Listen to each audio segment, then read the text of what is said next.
Greetings, my fellow seekers of knowledge. I would like to discuss a phenomena known as the ring pass not. Now, due to the never-ending surrounding infinite light of the cosmos, there has to be a barrier within the omnicentric structure of our existence. Due to the never-ending surrounding infinite void of the cosmos, as we exist in an omnicentric omniverse, it was prevalent for Prime Creator, the first source, cause, and center of all things, to set up a barrier or a wall in a perfect circumference around the eternal spheres. This is what some in the esoteric tradition have called the ring pass not, and its purpose was to prevent the universal light from getting lost deep in the infinite void, overriding organization. This phenomena also constituted an important universal law, and that goes out, comes back. In the natural world of nature, this is translated as what goes up comes down, or simply the law of return. The ring pass not does not allow the living light to return immediately back to the original source, thus creating a perfect cycle of outpouring light and incoming light. This continues until its entire circumference becomes marked by pure light, thus ending one round of the perpetual ongoing architectural work being conducted by the universal architect at the center of all that is.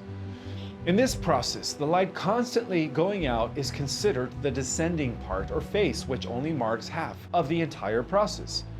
The returning light bouncing off the ring pass not barrier is considered the ascension part, or the return of the light back to its pure source. Now, this process does not just happen overnight, although in the eyes of God it did. For all time is relevant and happening simultaneously in the higher levels of the always existing spheres. However, from a third dimensional perspective, it takes eons and billions of what we call Earth years for this process to unfold. It is well known now by most esotericists and mystics that the long descension process, or what the Eastern teachers called the outbreath of the expanding godlight, is finally over. We are now experiencing the in-breath, or the coming back of light as the ascension process takes effect. This explains why our planet is ascending. The ascension process could also be known as the electrification or spiritualization of matter, as described in the Keys of Enoch, which is in progress as the Earth's frequency raises into the 8th dimensions. The descent phase could be scientifically and metaphysically considered the involution of evolution, or in the higher mysteries, the descent of spirit light into matter material, which is the true metaphysical meaning of the fall of light beings, those becoming man material. Human beings are the resulting product of this descent of wholesome light beings into the lower levels of the material spheres. Therefore, from the top down, humankind originated as a whole light being in the celestial spheres, living with no concept of time as we know it today. Time is a byproduct of linear, limited consciousness, and only exists in the confines of the third dimension. Time, however, is non-existent in the dimensions higher than the fourth. Considering this, we may conclude that mankind's true origin was in the always existing spheres of pure light, when we were all part of a primal singular energy field. Out of this primal energy field, we become individualized units of energy, as the first phase of the descent occurred when the middle heavens were formed. It was then that we became spiritual etheric beings with no material form. Well, at least not organic yet. In fact, in our original state as light beings, we didn't inherit form until the creation of the lower heavens, the material spheres, also composed of 3 major spheres. Apparently, every major plane of existence is divided by the magical 3, all the way to where even man's composition consists of 3 major aspects: spirit, mind, and body. It was in the second phase of existence that different grades of light energy came into existence, as when light goes through the prism reflecting multiple spectral radiations. This conversion of the one light into different spectral colors allowed all descending light beings of light, or sparks of divinity, to take form to accommodate our new environment as we begin operating with etheric vehicles.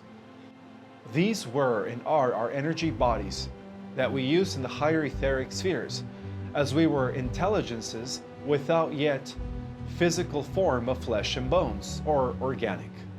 and they were five. The light body, as described in the Keys of Enoch, is the electromagnetic body of light, the gematrian body of light, the epikinetic body of light, the Akka body of light, the Sohar body of light, and the over-self Christ body of light. Again, these bodies are not to be considered physical or material, organic. They are energetic vehicles to be used in the higher realms or worlds of the etheric spheres. In the aftermath of the conversion of pure light essence into ether, the material planes finally came into being as the lower heavens were formed into existence.